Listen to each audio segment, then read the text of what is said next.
Hello friends, இன்றைக்கி சூப்பரான டேஸ்டியான ஒரு மேங்கோ மூஸ் வீட்டில் இருக்க பொருளை வச்சு எப்படி பண்ணுறதுன்னு பார்க்கலாமா?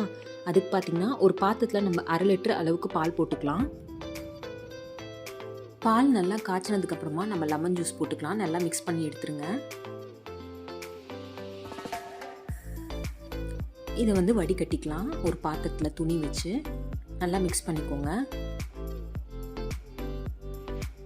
ஒரு மிக்சர் ஜாரில் நம்ம பன்னீரை போட்டுக்கலாம். பழுத்த மேங்கோவை போட்டுக்கலாம். ஹனி கொஞ்சம் போட்டுக்கலாம். நல்லா அரைச்சிருங்க. ஒரு பவுலில் போட்டதுக்கப்புறமா குட்டி குட்டியாக கட் பண்ணியிருக்க மேங்கோவை போட்டுக்கலாம். அவ்வளோதான், சூப்பரான ஒரு டேஸ்டியான ஒரு மேங்கோ மூஸ் ரெடி ஆயிடுச்சு. அல்டிமேட்டாக இருக்குது. கண்டிப்பாக ட்ரை பண்ணி பாருங்கள். ஒரு 3 ஹவர் ஃப்ரிட்ஜில் வச்சு எடுத்துருங்க. அவ்வளோதான். இந்த வீடியோ உங்களுக்கு பிடிச்சிருந்தா மறக்காமல் சப்ஸ்கிரைப் பண்ணிக்கோங்க. பாய்.